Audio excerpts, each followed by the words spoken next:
it's definitely something in which you look at it, and I just think the Sun Belt, because also you can with Liberty in terms of wanting to, I just could see Liberty being, Memphis can match them in resources. Tulane can match them in resources. I don't know if another school really in the Sun Belt could. And so that's why I think the Sun Belt. All right. It's kind of simple when it comes to Tech and UVA. I'm splitting them between the SEC and the Big Ten. And it's kind of. I'd rather put UVA in the Big Ten. Yeah, I was about to say the UVA goes. Football, the UVA goes to the Nerd Conference, and the SEC and Tech acts more like an SEC school, and Virginia acts like more like a Big Ten school in terms of environment. And so that's why I think the natural fit is there. And I also think, granted, the SEC's gotten a lot better in basketball, but I think the Big Ten is a little bit more prestigious when it comes to basketball. And I think Virginia would like that. See, that's also Virginia likes the other. Virginia likes to be in the other championships, and the fact they would get to compete against UCLA, USC, and that I think help incentivizes that. I just think, like, fit wise in terms of vibes, the Big Ten fits the UVA a lot more than Virginia Tech, and Virginia Tech fits a lot more in the SEC. Yeah. Granted, I think if you put Virginia Tech in the Big 12, it would be a fun conference for them. But I'd rather them be in the SEC. See, because here's the thing: I think they can be at the top perennially in the ACE So here's the thing: I think Virginia's ideal conference is the Big Ten because of the extra schools. They're never gonna they do not. The school itself does not they've invested in football, but in terms of their football history, their importance on football is not as big as what it would be for Virginia Tech is. I guess is a way to put it, which is why I put Tech in the SEC. But I think the Big 12 would match with. But if you put, you could argue to put either of them in the Big 12. But I'm talking about Virginia Tech. You already have a natural rivalry, West Virginia. I would say, Virginia Tech is way more likely to compete at the top end of the Big 12 than they are in the SEC. Yeah. And if you're a fan base, you could argue that a perennial top team in the Big 12 could be more fun than a bottom to middle tier team in the SEC. And that's where we end up. All right, we got to go to break. When we come back, Dalton Hopkins joins us from frontstretch.com, talk all things NASCAR. This is the morning warm-up right here on VTRN Sports. The thrill of Liberty Flames football returns this fall. Give it to us. There it is. Touchdown, Liberty. Be at Milligan Stadium in Lynchburg when the Flames begin the chase for the Conference USA Championship. See all 6 home games, including a battle with in-state rival JMU on September 20th. Here we go. Cross-conference games against New Mexico State, Delaware, Missouri State, and Kennesaw State. Season opener August 30th against Maine. Season tickets and full schedule at lufootball.com. Mark Dalton here with Terry Volkswagen. Get ready to fall head over heels for the perfect VW SUV. One size doesn't fit all, though, and that's why Volkswagen has an SUV for everyone. From the compact and affordable Volkswagen Taos to the tech-packed Tiguan and the spacious Volkswagen Atlas. No matter which one fits your lifestyle, you'll love the comfort, performance, and safety. Stop by Terry Volkswagen on Forest Road in Lynchburg or check us out online at terryvw.com. Terry Volkswagen. You'll love our cars. Since we've been advertising with the Virginia Talk Radio Network, we've grown at Executive Maintenance, and we need more help. Are you a hard worker looking to earn some extra money? Executive Maintenance would love to speak with you.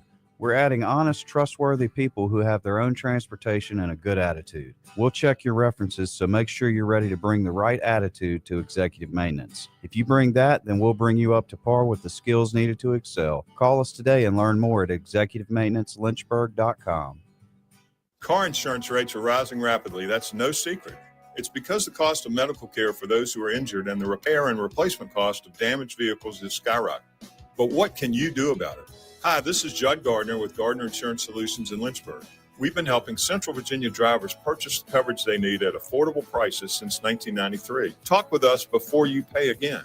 We represent numerous companies and have many cost-saving strategies. Gardner Insurance Solutions, 434-316-5433. Have you looked at your home's exterior lately? Do you see faded siding, paint peeling, and wood rotting? Windows that are impossible to open and close and gutters falling off? Call Collins Siding and Windows to transform your home's exterior and save you money on energy costs. Dreaming of a new porch or sunroom? Collins can do that too. Since 1989, Collins Siding and Windows has been transforming homes in Central Virginia. Roofs, windows, siding, gutters, porches, decks, and sunrooms. They can do it all. Call Collins Siding and Windows today, 434-525-6307. The feel of the beach is perfect. Relaxing with family and friends. Bonding over memorable meals fresh from the seas. It's a beach experience, and it's in our backyard at 801 Raw Bar in downtown Lynchburg. They're family-owned and family-operated, bringing you that relaxing beach house vibe while you enjoy the freshest seafood from our region, including raw oysters, king crabs, and snow crab.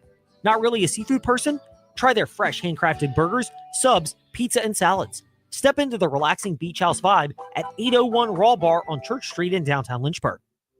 Don Pedro's army has just returned home victorious after the war. Love is in the air, even as two of Shakespeare's most tumultuous couples exchange hilarious quips and damning accusations. Will the truth win in this mischievous game of love?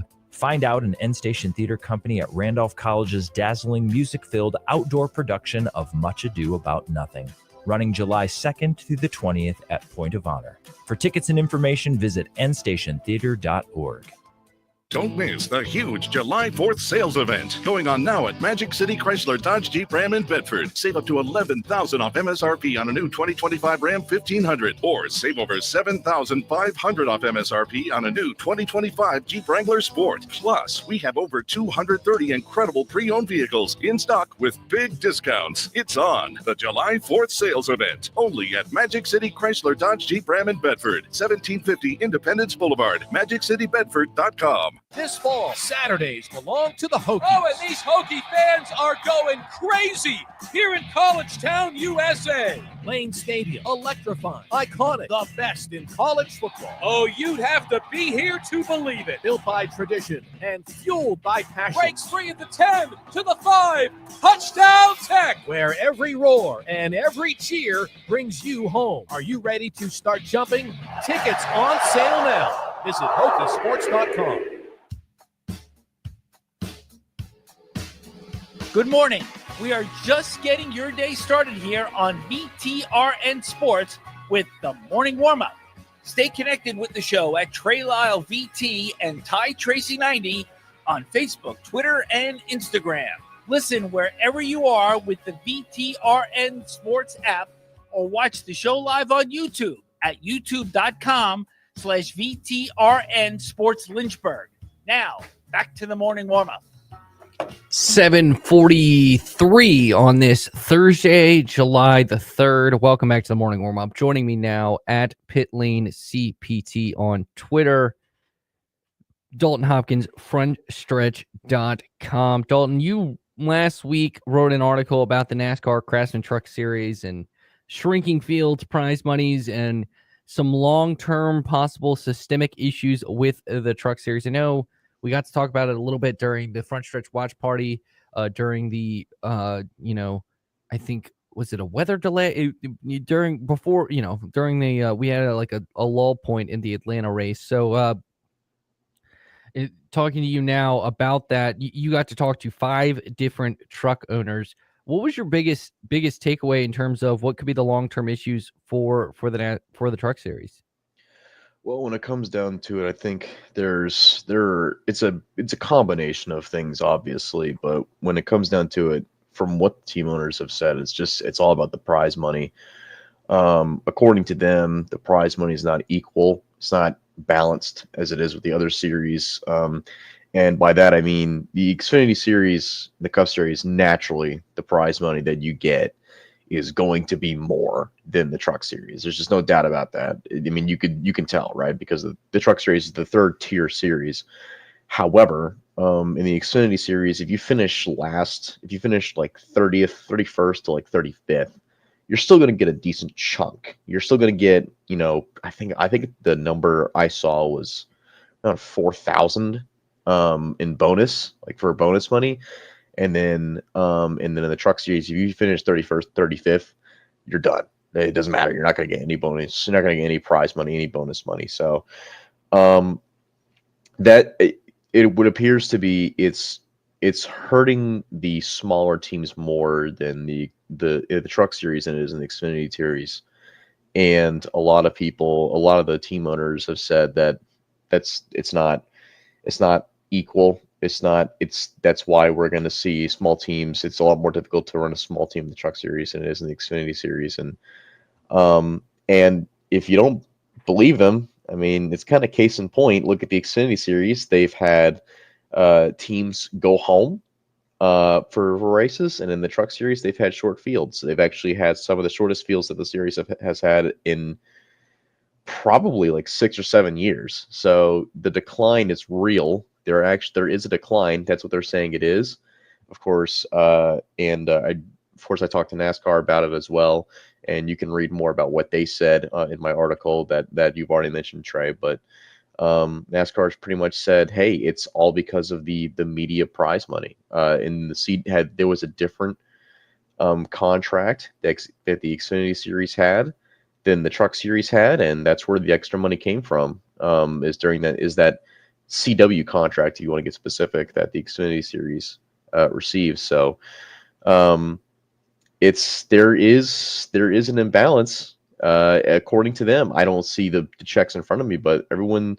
pretty much says there is an imbalance, and it's not looking like it's going to get fixed anytime soon. Does this mean I don't think we'll have necessarily the truck series go away? Obviously, Ram coming in is probably a nice bonus, and I know you talked about that during the watch party. But what do you mean? Do you just mean long? What do you think this means long term in terms of just the fact that it might just be the big boys every week in the truck series, and then these smaller teams that you sometimes see the underdog stories come from will just more likely just happen in the Xfinity series going forward? Well, it's like you said, Ram is coming into the sport. That's a pretty big deal. It'll get a nice injection into the truck series. That'll give a nice little bit of a little bit more cash into it, a little bit more, might increase the field a little bit more. So that might put some health into it. But as far as how much that will be, I'm not really sure, because it's not like Dodge is going to come in with a whole new team. Like they had to take over a team, basically. Not take over, but they have to have a team adopt their truck, adopt their manufacturer. And as of right now, we haven't even heard of any teams that are going to do that. We can already narrow out some. Nice Motorsports has already said they're not going to, which was a really heavily rumored team. So I don't really know if that's going to be the solution. But when it comes to how long this problem persists, I'm not really sure. And it feels like that even with Dodge coming in, there are still some teams that don't think that's going to be enough. And that's the problem, is that some of these teams that I've talked to, a lot of them have, I use quotes from Five Guys, but it was, I talked to a lot of people about this, and a lot of people have said, like, yeah, some of them might not be around the next 5 years. So it's because of that reason. And obviously Dodge Ram's entry has not changed that opinion. Looking at the biggest news from this week was 2 departures, one on the executive side and one on the driver's side. Let's start on the executive side because, we do have a lot of ACC fans here. So Steve Newmark basically becoming the AD in waiting at North Carolina will replace Bubba Cunningham in the summer of July of 2026. But he is leaving RFK, and obviously as the president, he probably focused more on the business side of the things than the actual performance side of things. But what effect, if any, do you think this will have on RFK going forward in terms of, this is a team that theoretically has to buy a third charter because it is currently leasing a third charter for its third car. There's a lot of big transactions that they still need to make in terms of developing what this next phase of RFK is. Yeah, there's going to be some growing pains, I think, because this is, as always, when you have an organization with a form of leadership that has been there for so long, you kind of adapt to it. You get really used to that person's rule. I don't know if that's the right word to use as a rule, but you get used to that person's leadership style. And clearly, in the last 15 years, I think it was since 2010. Clearly, in the last 15 years, RFK has gone through a serious roller coaster of success and failures. And thankfully for them, they're back on the upswing. So I don't think it's not like we're gonna see them go back down to like 2016 level, or actually let's do like 2019, 2020 level. I don't think it's gonna be that bad, but I think you can expect like maybe a couple hiccups here and there. But at the same time, that organization has grown into something completely new, completely unrecognizable from what it was before.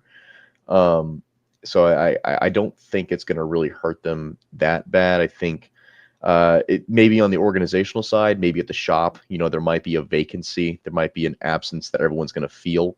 But on the racetrack, I think the results are going to be largely the same. And the other departure was obviously Daniel Suarez from Trackhouse. He announced they mutually agreed to part ways. First, let's talk about the Suarez side of things. Your reaction to that announcement by Suarez, at least the timing of it. I don't know if it necessarily was surprising that he's leaving Trackhouse, given we knew there was going to be an odd man out there at some point, whether it was him or SVG. Maybe they keep Zelich in Xfinity for one more season. But your reaction of the timing of the Suarez announcement, and then the second part is, any idea what's next for him? Is there a cup ride that is kind of I don't want to say clearly marked for him, but any his options going forward? Yeah, well, like you said, the timing of it was surprising, yes, and I'm more surprised that we didn't hear or we didn't see a story come out from like Jordan Bianchi or Adam Stern about how Daniel Suarez was going to announce he was leaving at the end of the week or something. Like, it's not very often nowadays we see a driver get to announce that he's leaving a team, and he's the first one to say it. So very rare to hear that. But as far as obviously, and it's like you said, the actual news itself, him leaving Trackhouse, I don't think anybody was surprised by that at all. I think the writing has been on the wall, and I think obviously you have Connor Zelich moving up in the Xfinity Series, and he has been the big favorite to take over that seat. So as far as your second question goes, where is Daniel going to go? I will say, obviously I don't think he would make this decision this early in the season unless he already had another place in mind, or at least another place, at least some options to go. So what I think really stood out to me in his statement was that he and Trackhouse mutually agreed to part ways. So that tells me that Daniel has found a place to go. Now, the real kicker of it is as far as where that is, I'm not really sure, because as we have heard from a lot of sources, silly season is going to be kind of boring this year. I think this is actually probably going to be the biggest shakeup that I'm aware of.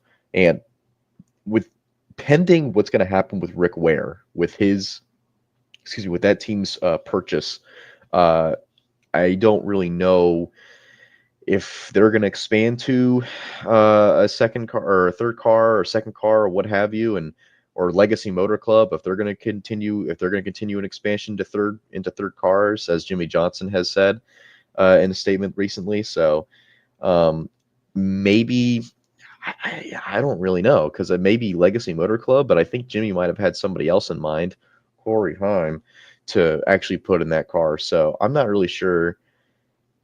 There's a good chance his future might not be in the Cup Series. If I'm Daniel Suarez, and I said this on our podcast, the happy hour and front stretch, and I said I think what a great move for him would be just to go back down the Xfinity Series, maybe maybe go back, maybe go to Junior Motorsports. We just saw what he could do in the number 9 car, and he just won his home track. And maybe go back down to Xfinity Series, be successful, win some races, maybe win another championship. Okay, so I agree with you in terms of I think Connor Zilich is the guy going to be tabbed for that ride. So I'm not gonna ask this question. I'm gonna say if you were Justin Marks, so imagine you are a shapeshifter here. We're gonna give you this is our second Thursday hypothetical of the day. We had Friday, just a Thursday, Friday hypothetical. If you were Justin Marks, would you rather for 1 year have, and you could have even argued it could be Suarez, for one more year have an experienced Cup driver in your third Trackhouse car and, someone who's still well experienced at ovals, unlike Connor Zilich, which he is already won an oval in the Xfinity Series, and give Connor Zilich another year in the Xfinity Series to develop? Or do you think that this is the right call, getting Zilich up to Cup as soon as possible and just letting him develop in the Cup Series is the most important thing? And that is a really solid question. That is a really solid hypothetical. And I, for one, have always said that we need to give these young kids a lot more time to develop in the Xfinity Series and the Truck Series, and I think that's worked out for a lot of them. Actually, Corey Heim, I keep thinking of, but I think it's worked out to have these kids develop a little bit more in the younger series, or in the smaller series.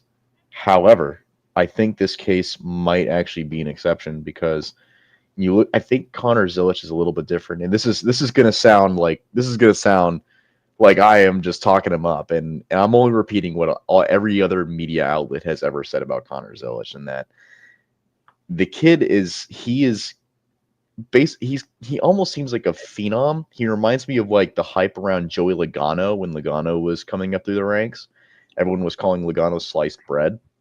And I think the difference between he and Joey, though, is that he is not just really good on really one specific type of racing outlet. He has been good everywhere. I mean, he's a Rolex 24 winner. I think he was 17 years old when he won the Rolex 24. I mean, that's unheard of. That's crazy. And he's recognized internationally around the world as this really top talent. And here he is in the Xfinity Series, and he's definitely improving that. I mean, it's not even just the road courses either. He's just won on a non-road course track. Let's just not even say oval, but non-road course track at Pocono. He excites me. And if I'm Justin Marks, as you put it, he excites me a little bit more than Daniel Suarez. Love Daniel, and like you said, he's a very experienced Cup Series driver. He's a very experienced racer, and I would love to have a fourth car where I could keep Daniel. However, he hasn't won a whole lot. I mean, look at his 2 wins. You got Sonoma. Okay, that was real. That was an honest to God win. But that was also 3 years ago. And then you have Atlanta, which he won literally by inches. So, which was a drafting track also. So I don't really know if you can count Atlanta as part of his resume toward his talent. It's really hard to do that. So I think in this case, yeah, maybe move Zilich up to Cup and just have him start developing immediately. Because I would rather see a young driver develop in the Cup Series than where he is going to stay forever, than develop in the Xfinity Series only to move him up in the Cup 2 years and have to learn a completely different car. We're here with Dalton Hopkins on VTRN Sports, 93.3 FM, W227BG, Timberlake, 1320 AM, WVGM Lynchburg, WMNA, Gretna, Southside, right here on VTRN Sports. Dalton Hopkins at Pit Lane CPC, frontstretch.com. Dalton, got about one more question for you because you are heading to Chicago. That's the good news. Bad news is you are heading there with Brian Nolan. So looking at this upcoming race, it appears that the weather outlook is the best we've seen in terms of, weather, which I'm not going to, the RAIN is not supposed to come till Sunday evening when hopefully the race would be over. Is it weird to say that this will be the best weekend or best chance to showcase truly what NASCAR wanted from the Chicago Street Course weekend, yet it's clear that it's probably going to be the last time that it's in Chicago? yes, to both. I think it's the best opportunity they've got, but I don't know if that's how it'll play out. Because I personally believe that the first year they had it was a great showcase, and I know there was a lot of frustration that happened in the first year. The rain just ruined everything, and it what completely washed out the concerts and everything.